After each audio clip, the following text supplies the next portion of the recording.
오늘 신유붕의 첫째 시간의 제목은 태아 예수님의 담당하심. 다 같이 태아 예수님의 담당하심.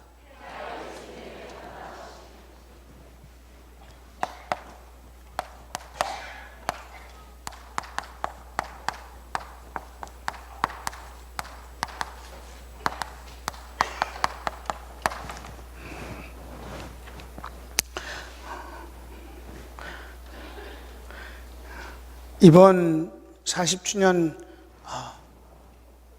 성령 강림절 신유붕회는 주님의 담당하심을 근본적인 것부터 우리가 찾아내고자 하는 것입니다. 예수님이 복중에 있을 때 그분이 우리를 담당하신 것이 무엇인가에 대한 것을 아직 이렇게 신학적인 면이나 성경 해석적인 면에서나 설교적인 면에서 표현이 되질 않았어요. 그래서 그 부분을 보고자 하고, 내일은 어린 아이로서의 예수님의 담당하심을 새벽에 볼 것입니다. 오늘 이 태아 예수님이 우리가 그 선입견을 갖지 말아야 되는 것 중에 하나가, 우리는 말이죠, 이 땅에 육체를 갖고 태어나서 아기 시절이 있고 자라고 어른이 되고 늙어가고 이렇게 그 과정들이 있는 걸 통해서 바라보는 어떤 마음이 있어요. 그래서 아이는 아직, 그래서 유치원이라고 그래요. 유치. 전이빨 가진 애들이야. 그 걔네들은 어리잖아요, 그죠? 예수님의 생애를 그런 식으로 관점으로 봐서는 안 된다는 거죠.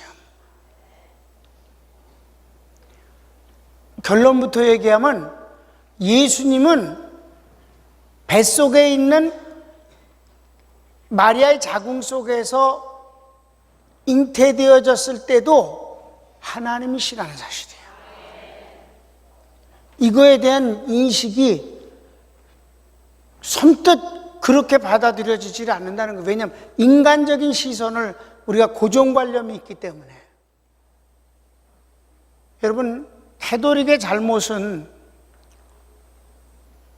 예수님이 혼자 있을 때는 어른이지만 마리아하고 있을 때는 항상 애기입니다. 그래서 예수님께는 경배고 마리아에게는 숭배입니다. 그네들의 논리는 이렇어요. 예수님은 하나님이시다.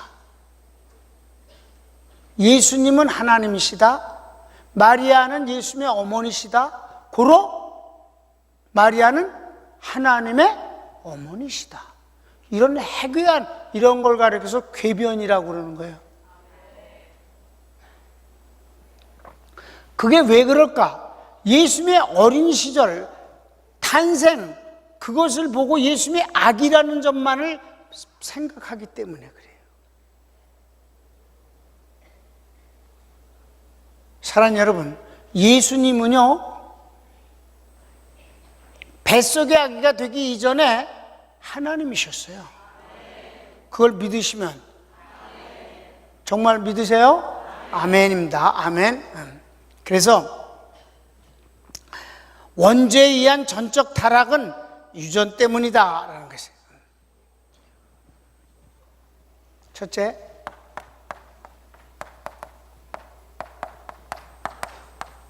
전적 타락이잖아요. 우리가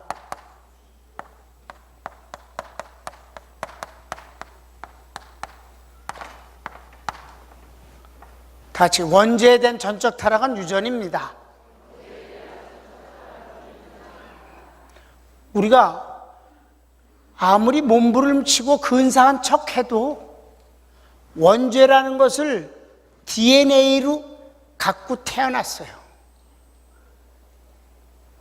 숨겨도 소용이 없어요. 아주 더럽고 추하고 잔인하고 그런 죄성이 이미 뱃속에서부터 생성돼서 태어난다는 사실이에요. 아멘? 그게 그게 바로 의인은 없나니 하나도 없는 것이에요. 경험적으로 보세요. 여러분의 아기가 태어났을 때 빵긋빵긋 웃고 천사 같지, 뭐 천사가 딸이 있나 이렇게 생각해요. 그런데 그 아이에게 거짓말을 가르쳐 준 적이 없는데 말을 배우면 벌써 거짓말부터 한단 말이에요. 시기 내고 기회만 있으면 욕심내서 심지어 도둑질하고 쬐끄만 거래도 욕심내서 남의 거 뺏어서 안 주고, 이건 누가 가르쳐 준 게 아니에요. 죄성을 갖고 태어나는 거예요. 원죄에 의한 전적 타락.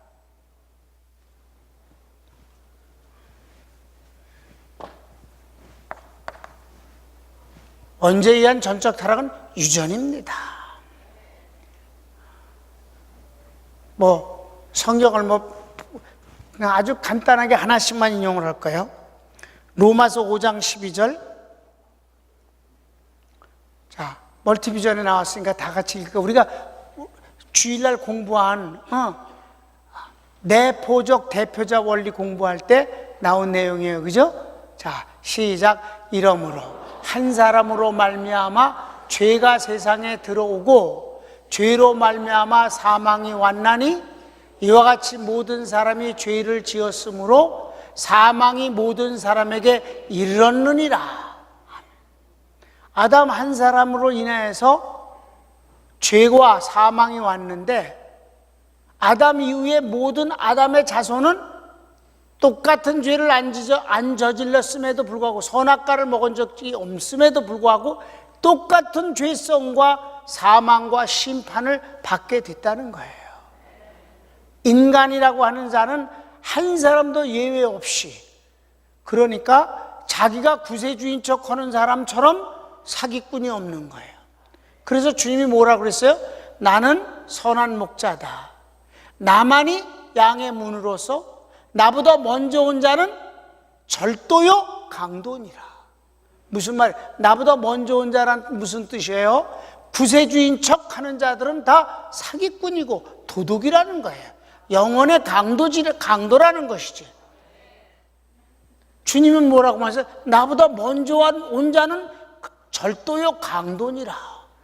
주님이 말씀하신 거예요. 당신의 아이덴티티를 선언하실 때 한 말이에요.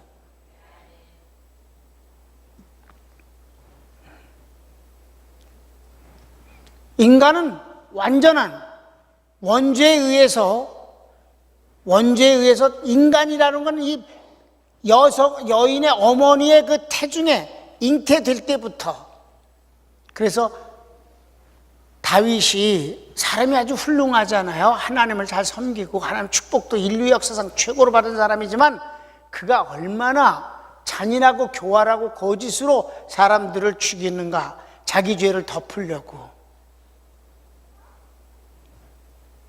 그 얘기를 길게 할 필요는 없으니까. 그래서 우리아를 죽이는데 자기 그 부하 군사령관 요압을 시켜서 아주 그냥 요압 반드시 우리아를 죽이되, 우리아를 혼자 죽이면 아무래도 냄새가 나니까 액세서리를, 사람의 목숨은 다 소중한 거예요. 우리아를 죽이기 위해서 옆에 사람 며칠 엮어서 반드시 죽을 수밖에 없는 적군의 성을 지어 올라가도록 요구해서 올라가다 다 죽었다 이 말이에요. 하나님이 그것 때문에 다윗을 얼마나 많은 철저하게 벌을 내리시죠, 그죠? 그 벌을 받을 때 다윗이 회개하는 것이 시편 51편입니다. 그 중에 한마디가 이렇게 나와요. 자기가 본성적으로 죄성이 더러운 죄, 교활하고 잔인하고 그런 죄성이 내 속에 있는데 언제부터인가? 시작. 내가 죄악 중에 출생하셨으며 모친이 죄 중에 나를 잉태하였나이다. 아멘. 잉태될 때 이미 그 무서운 죄와 심판과 저주를 함께 갖고 잉태됐다, 생성됐다. 아멘. 그래요. 그래서 그런 죄를 저지를 수밖에 없었다는 거예요. 이거에 대해서 아니라고 말하는 사람은 스스로 속이고 하나님을 속이려고 하는 자예요. 그래서 주님이 그 원죄가 유전되어지는 여인의 자궁 속에 태중에 잉태하셨습니다. 아멘.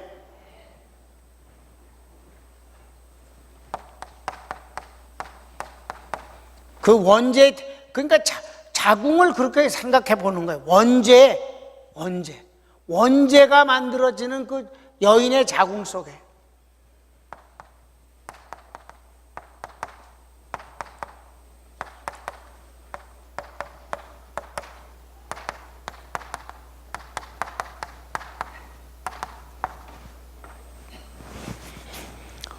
여러분, 예수님은 본래 하나님이셨습니다. 그렇죠? 요한복음 1장 1절부터 3절을 보면은 시작. 태초에 말씀이 계시니라. 이 말씀이 하나님과 함께 계셨으니 이 말씀은 곧 하나님이시니라. 여기서 말씀이 이제 예수님인 건 두말할 것도 없는 얘기예요. 시작. 그가 태초에 하나님과 함께 계셨고 만물이 그로 말미암아 지은 바 되었으니 지은 것이 하나도 그가 없이는 된 것이 없느니라. 아멘. 그러니까 이 그가라고 하는 이 3인칭은 말씀이에요. 말씀이 곧 하나님이시고 하나님과 함께 계셨고 그 말씀이 모든 만물을 창조하셨다는 거예요. 아멘. 그런데 이 말씀이 뭐냐 그랬더니 14절에 이 말씀이 육신이 되어 우리 가운데 거하시니. 아멘. 말씀이 육신이 되어 우리 가운데 거하신데 그분이 예수님이란 말이에요. 은혜와 진리가 충만하다. 예수님이 하나님이 말씀이시고 말씀이 육신이 되어 오신 분이 예수님이시다. 예수님은 곧 하나님이시다.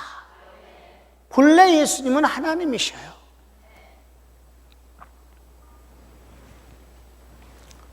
자, 히브리서 7장 1절부터 3절까지 한번 보면 이 멜기세덱이라는 분이 예수님의 그림자예요. 구약에 나타나신 예수님을 멜기세덱이라고 불러요. 그럼 멜기세덱이 어떤 사람이냐? 예수님이 곧 누구냐? 시작. 이 멜기세덱은 살렘 왕이요 지극히 높으신 하나님의 제사장이라. 여러 임금을 쳐서 죽이고 돌아오는 아브라함을 만나 복을 빈 자라. 아브라함이 일체 10분의 1을 그에게 나누어 주니라. 그 이름을 번역한 즉 첫째 의의 왕이요 또 살렘 왕이니 곧 평강의 왕이요 아비도 없고 어미도 없고 족보도 없고 시작한 날도 없고 생명의 끝도 없어 하나님의 아들과 방불하여 항상 제사장으로 있느니라. 여러분, 원래 예수님은 아비도 없고 어미도 없고 족보도 없어 조상도 없어. 그냥 스스로 계신 하나님이셔요. 그러니까 태아이든 장성한 예수님, 젊은이든 그분은 하나님이셔요. 청년 예수가 큰 아주 무식한 소리지요. 원래 하나님이신 분이에요. 하나님이신 그분이 바로 인간의 원죄로서 유전되어지는 그 여인의 자궁 속에 잉태되신 거예요. 잉태되신 예수님은 하나님이셔요. 사이즈가 얼마인가가 중요한 게 아니에요. 하나님이신 거예요.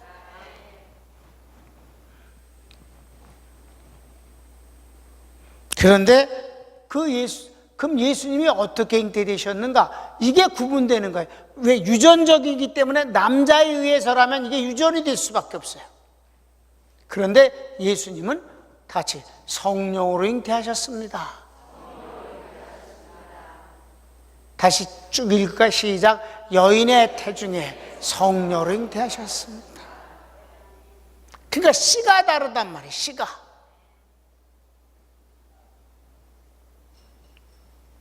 전혀 씨가 다른 거예요.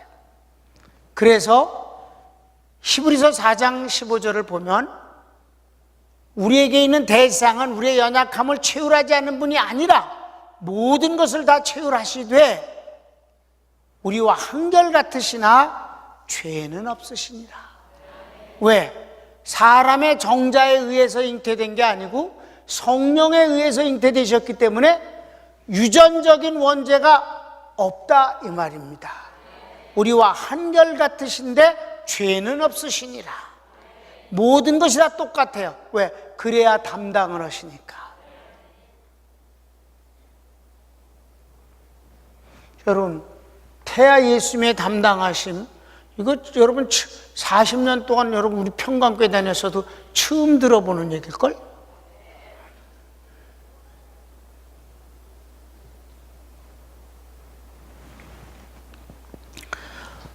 어디 한번 보십시다. 예수님이 잉태되어지는 장면에 누가복음 1장 31절에서 33절까지 우선 봅시다. 시작.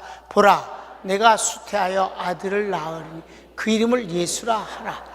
저가 큰 자가 되고 지극히 높으신 이의 아들이라 일컬을 것이요 주 하나님께서 그 조상 다윗의 일을 저에게 주시리니 영원히 야곱의 집에 왕노를 할 것이며 그 나라가 무궁하리라. 아멘. 여러분, 그가 누구의 아들이라? 하나님의 아들이라 일컬어질 것이라. 사람의 아들이 아니라 하나님의 아들이라 일컬어질 것이다. 아멘. 주는 그리스도시요 살아계신 하나님의 아들이시니이다. 성령이 그에게 임하시는 걸 보고 그가 하나님의 아들이심을 내가 알았노라. 세례 요한이 하는 소리예요. 하나님의 아들이다. 성령에 의해서 잉태됐기 때문에 그분은 하나님의 아들이다. 그런데 당신을 하나님의 아들이라고 하신 적이 없어, 한 번도. 그분은 인자라고만 하시는 거예요. 사람의 아들이라고. 그분은 당신을 인자라고 한 외에는 다른 걸 붙여본 적이 없어요. 선생이라고도 한 적도 없고, 선지자라고 한 적도 없고, 제사장이라고 한 적도 없고, 그리스도라고 한 적도 없고, 오직 한마디만 인자라고만 하셨다. 아니, 그분은 하나님의 아들이신데 사람의 아들이란 말만 쓴단 말이에요. 그 이유는 다시 담당하시기 위하여. 하나님이신 그분이 왜 마리아 자궁 속에 잉태되실까? 담당하기 위해서. 아멘. 원죄를 담당해서 처리하시기 위해서. 사람과 똑같은 방법으로 잉태되셔서 태어나셔 출생하셨지만 사람의 자식은 아니다. 하나님의 아들이시다. 성령에 의해서 잉태되셨으니까. 그런데 그분은 아주 끝까지 나는 사람의 아들이라고만 하신다 이 말이에요. 호 피어스투 안드로프, 그 사람의 아들. 여인의 후손이 와서 네 머리를 깨부실 것이다 라고 한 창세기 3장 15절에 하나님의 예언 그대로 주님이 오셔서 사망 권세, 지옥의 권세를 가진 자의 머리를 깨부시고 우리를 거기서 구원하시기 위해서다. 그래서 여인의 후손으로 오신다. 그래서 인자라 이 말입니다. 본래 하나님이신데 사람의 자식이 됐다.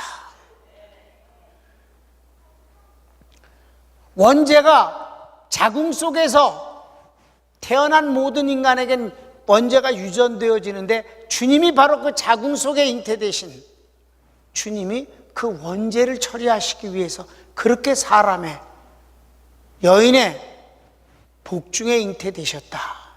아멘. 자, 조금 더 볼게요. 34절 35절을 또 보겠습니다. 시작. 마리아가 천사에게 말하되 나는 사내를 알지 못하니 어찌 이 일이 있으리이까? 천사가 대답하여 가르되 성령이 내게 임하시고 지기 높으신 이의 능력이 너를 덮으시리니 이러므로 나실 바 거룩한 자는 하나님의 아들이라 일컬으리라. 아멘. 마리아가 내가 어떻게 아기를 임신할 수 있습니까? 나는 사내를 남자를 알지 못하면, 여기 안다는 단어 기노스코는 경험을 통한 성 경험이 없습니다. 그런데 내가 어떻게 임신할 수 있겠습니까? 아니야.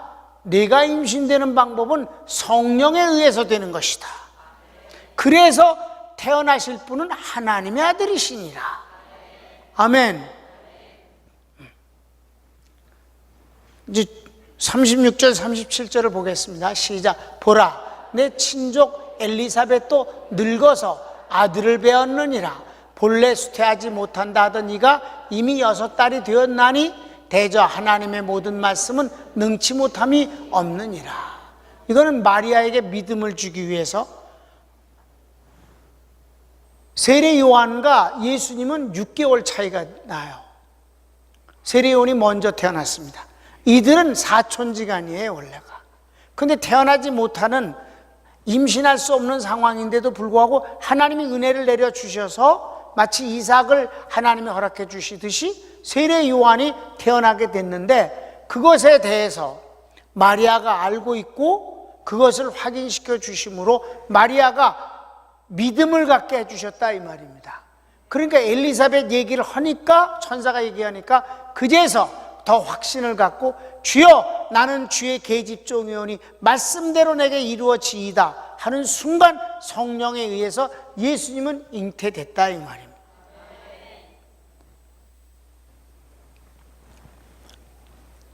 (41절) 한번 볼까요? 시작. 엘리사벳이 마리아의 무난함을 들으매 아이가 복중에서 뛰노는지라. 계속 엘리사벳이 성령의 충만함을 입어 큰 소리로 불러 가로되, 여자 중에서 내가 복이 있으며 내 태중의 아이도 복이 있도다. 내 주의 모친이 내게 나오니 이 어찌 된 일인고. 보라, 내 무난하는 소리가 내 귀에 들릴 때에 아이가 내 복중에서 기쁨으로 뛰돌았노라. 아멘. 무슨 얘기냐 하면, 마리아가 주의 계집종이오니 말씀대로 이루어지이다 하고, 그리고 이제 성령에 의해서 마리아는 예수님을 잉태하게 됐는데, 이 사실을 그냥 가만히 있을 수가 없어서 엘리사벳을 찾아갔다, 이 말이에요. 사촌을 찾아갔는데 만나자마자 엘리사벳이 성령 충만해서 마리아를 보고, 내 주의 모친이 내게 나오는도다. 여인 중에 가장 복이 있는 너야. 내 태중의 아이도 복이 있도다. 해서 막 내 주님의 모친이 내게 왔다 그러는 거예요. 여러분, 엘리사벳이 이제 곧 방금 잉태되어진 예수님 그 태아를 보고 내 주님이시다. 아멘. 그러니까 마리아는 내 주님의 모친이시다. 할렐루야. 청년 예수가 운운하는 건 안 된단 말이에요. 본래 하나님이신 것이 중요한 거예요.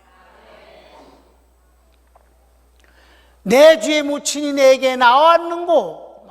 그랬더니 여러분, 6개월 된 세례 요한이 복중에서 예수님, 방금 잉태된 예수님, 눈에 보일까 말까 한 그 예수님을 인하여서 성령 충만해갖고 뱃속에서 6개월 된 녀석이 뛰놀았다, 이 말이에요.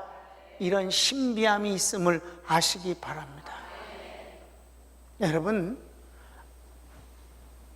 내가 복음을 오늘 이렇게 준비하면서, 사실은 옛날에 내가 이거 예고했었어요. 준비하면서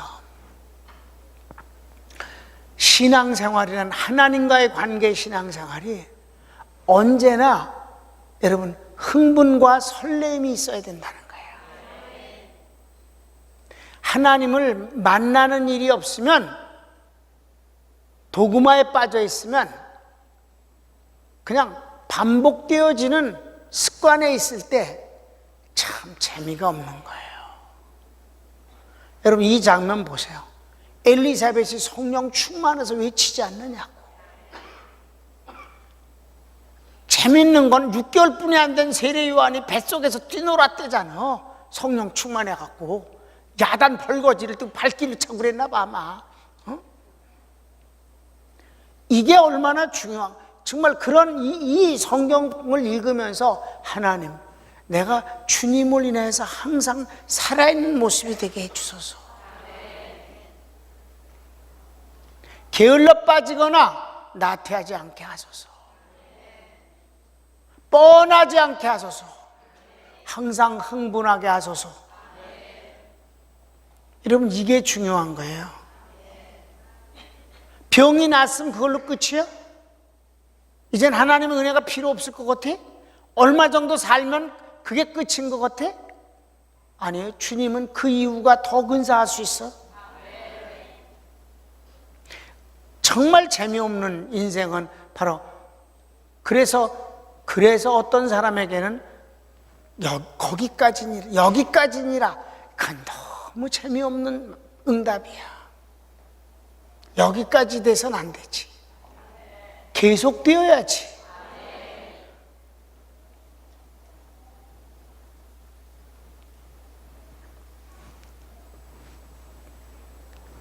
다윗이 지팡머리에 의지해서 몸을 일으켜서 하나님을 찬미하고는 죽었는데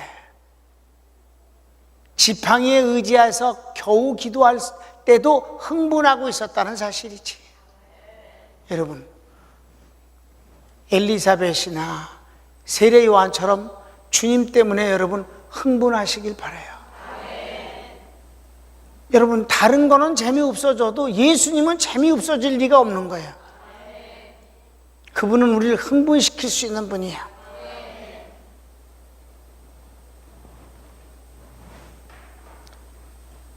내가 제일 부러운 게 뭔지 알아요? 야구장에 많은 사람들이 흥분해. 예수님이 그래 야구만 못하시단 말인가? 그 별거 아닌 가수들이 그 어마어마한 공연에 모인 사람들 봐. 흥분하고 따라 부르고 울고 소리 지르고. 우리 예수 믿는 사람들이, 예수쟁이들이 예수님 때문에 흥분할 수 있어야 되는 거 아니냐.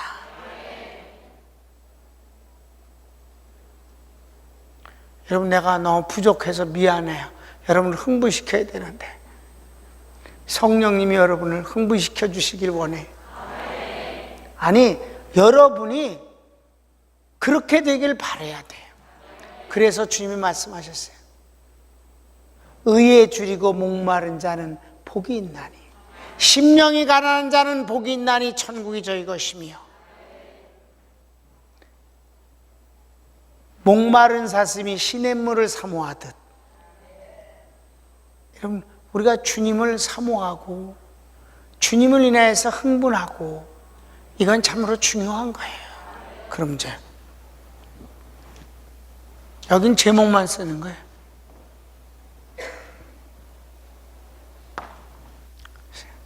이미 아까 말씀도 드렸지만 예수님이 마리아의 자궁 속에 성녀로 잉태되셨다. 그분은 하나님이시다. 마지막 세 번째 이미 제목에 나온 거예요. 예수님의 담당하심입니다. 예수님이 뭘 담당하셨을까?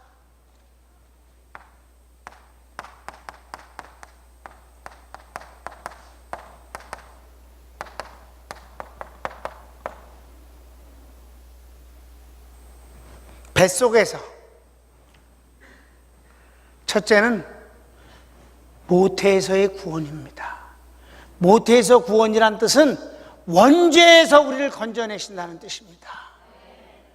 그 무시무시한 원죄. 여러분 의사들이 그걸 공적으로 잘 말 안 해요. 왜 그러냐면 실망하거나 운명적으로 받아들이게 되면 치료에 대해서 적극적이지 않을까 봐. 그렇지만 소그루들은 다 그렇게 해요. 가족 중에서 이 병을 앓으신 분이 있습니까? 이 가족력, 병력, 이게 막 절대적이라는 거지. 개인적으로 말할 땐 그렇게 말해. 그러니까 유전된다는 게 참 무서운 거예요, 여러분. 알았습니까? 그러니까 뭐 원죄는 두말할 것도 없는 거예요, 이건 아주. 가장 기본적으로 유전되어지는 거지. 이 원죄를 주님이 모태에서부터 해결해 버리시는 것입니다. 갈라디아서 1장 15절 한번 볼까요? 자, 시작. 그러나 내 어머니의 태로부터 나를 택정하시고 은혜로 나를 부르신 이가. 아멘. 어머니의 뱃속에서부터 은혜를 주시고 나를 부르시고 구별하셨다. 할렐루야. 이 하나님이 우리를 그렇게 하시는 방법은 예수님을 통해서만이에요. 하나님도 마음대로 하실 수가 없어요. 하나님도 예수님을 통해서만 우리를 구원하시는 거예요. 아니, 하나님의 방법이 예수님을 통해서 그렇게 하시는 거예요. 아버지의 뜻을 행하러 왔나이다. 아멘. 나는 내 뜻을 행하러 온 것이 아니라 아버지의 뜻을 행하러 왔으니, 아버지의 뜻은 아들을 믿고 영생을 얻는 그것이고, 아버지의 뜻은 택한 백성을 하나라도 잃지 아니하는 그것이니라. 하나님의 택한 백성을 주님의 이 여인의 뱃속에서 잉태되신 이유가 원죄에서 우리를 구원하시기 위함이다. 에레미야서 1장 5절 말씀을 한번 볼까요? 시작. 내가 너를 복중에 짓기 전에 너를 알았고 네가 태에서 나오기 전에 너를 구별하였고 너를 열방의 선자로 세웠노라 하시기로. 아멘. 에레미야를 부르실 때 하는 말씀. 어떻게? 예수 그리스도를 통해서. 구약이고 신약이고 지금이고 장래고 다 하나님이 구원하시자는 다 예수님을 통해서.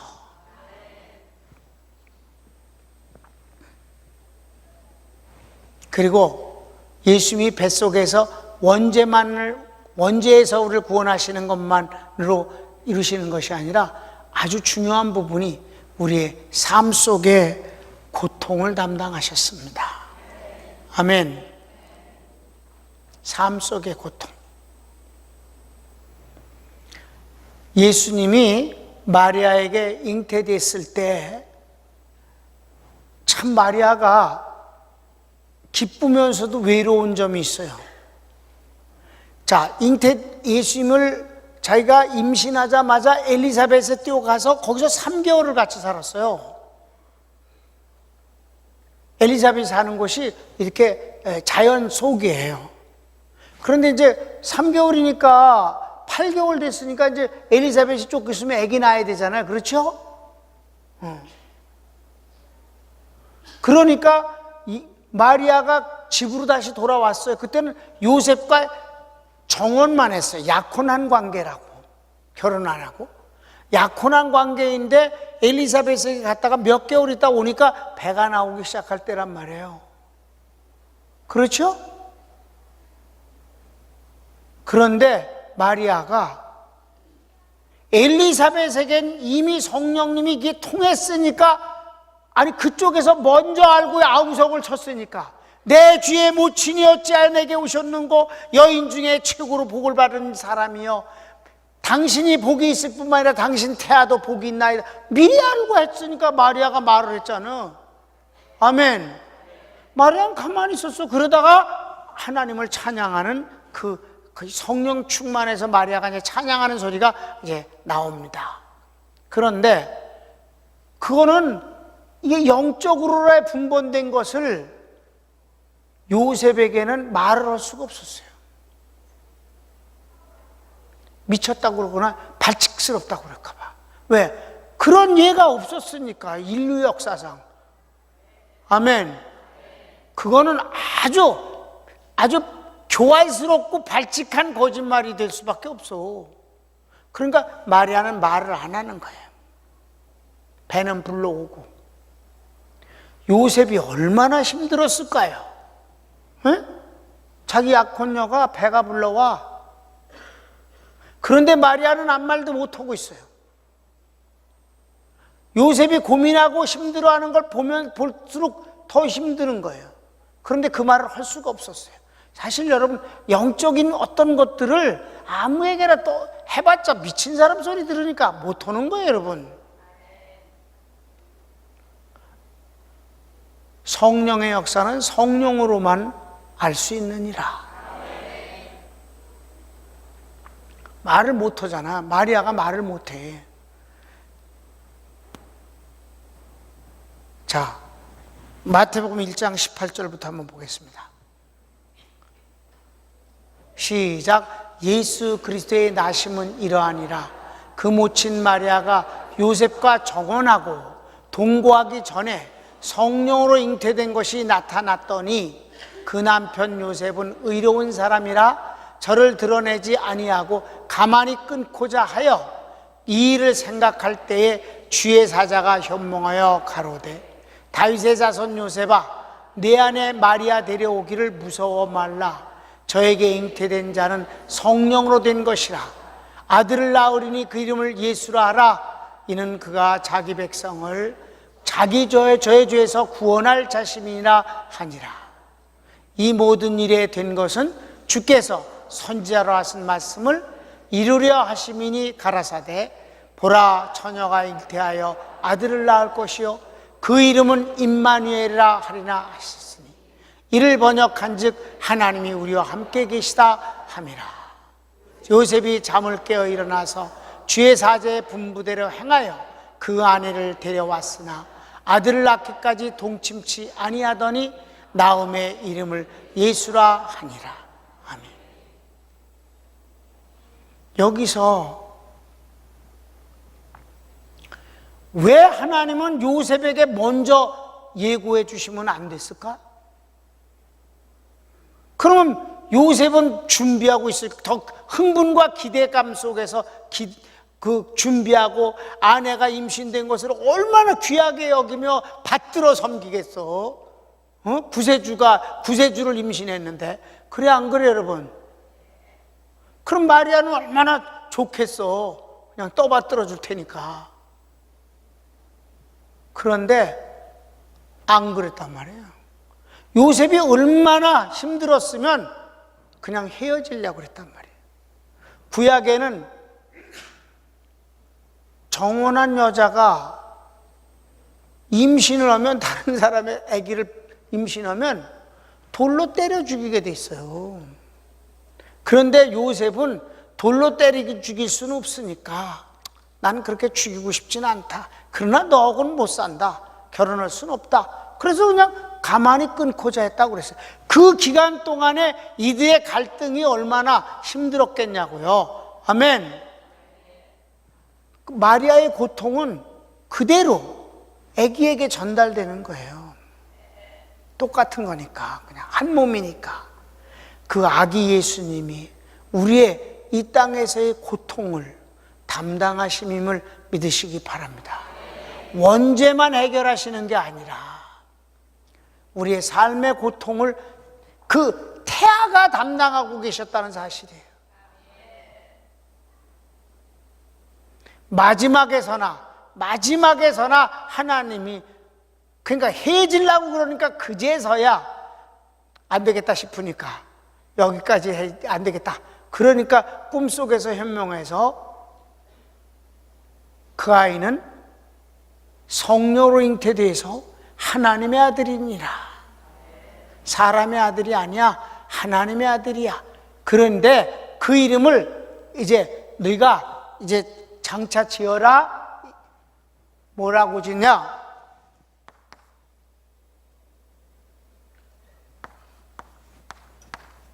다같이 예수라.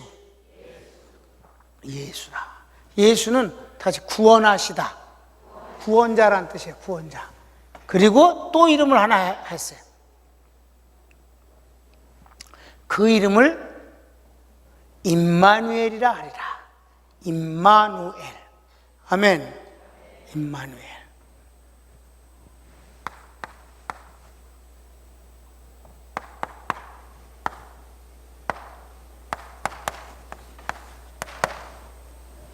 임마누엘. 임마누엘이란 말은 예수는 헬라어고 임마누엘은 히브리어예요. 그래서 히브리어는 이렇게 써. 이쪽으로. 임마누, 우리와 함께 있다. 하나님이. 아멘. 하나님이시란 말이에요. 구원자신데 그분은 하나님이시다.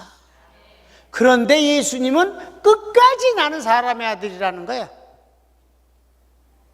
인자, 호, 피어스투, 안드로프, 사람의 아들이다.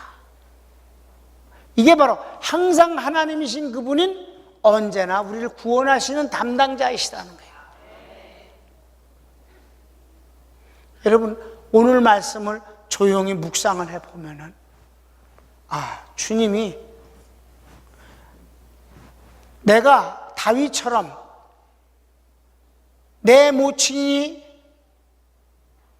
나를 죄악 중에서 잉태하였습니다. 나는 뱃속에서부터 죄인으로 생성됐습니다. 애기 예수님, 태아 예수님을 생각지 말아요. 하나님이신 그분이 나를 원죄로부터 나를 구원하시기 위해서 바로 그 죄악이 유전되어지는 본산인 여인의 자궁 속에 성령으로 잉태되셔서 나와 똑같은 모습으로 그 속에서 자라고 태어나셨다. 그분은 하나님이시다. 임마누엘이시다. 하나님 정말 감사합니다. 나 같은 걸 위해서 그렇게 구원하시려고 그렇게 하셨습니다. 만물을 창조하신 하나님이 여인의 뱃속에 들어가셔서 태아가 되어서 자라시면서 또한 그 고통스러움의 모든 인간의 이 땅의 삶의 고통스러움을 담당하시기 위해서 거의 출생 동안 거의 출생 다 됐을 때 알려주셨어요. 곧 태어났으니까 만삭돼. 그 기간 동안이 얼마나 길었어요.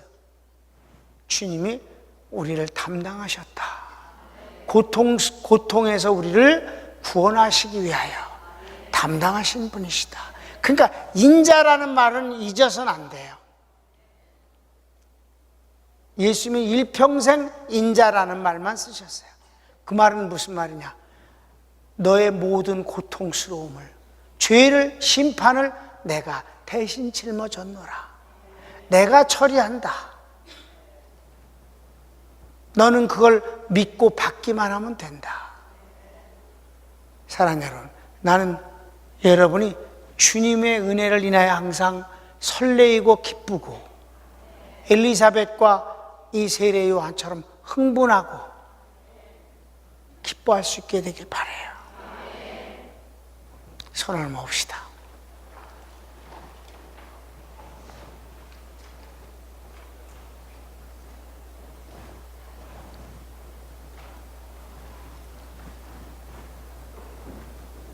태아 예수님의 담당하신 이 놀라운 은혜를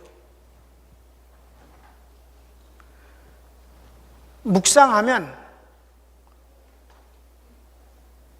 신앙생활이 권태로울 수는 없는 것이옵시다.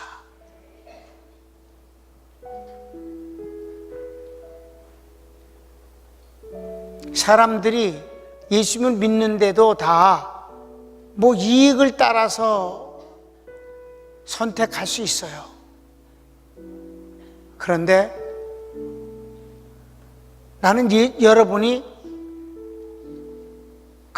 그냥 순수하게 순진하게 예수님 자신을 선택했으면 좋겠어요. 거기서 너무 많은 것들을 계산하지 아니하고 예수님이 내게 은혜 주시는 그 자리면 그 자리를 선택하시길 바라요. 다른 이익 말고 예수님의 은혜 말이에요. 성경은 그렇게 주님의 은혜를 사모하는 사람들에게 하나님이 은혜와 축복을 주셨습니다.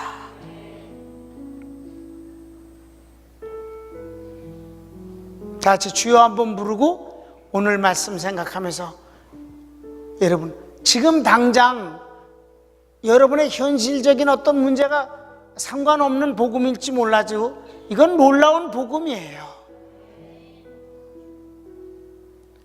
자그마한 것은 당장 먹으면 맛있고 해결되면 기쁘겠지만 복음은 주님을 권태롭게 여기지 아니하는 축복의 신앙이 되는 것입니다. 주여 한번 부르기도 합시다. 주여, 사랑하는 주님.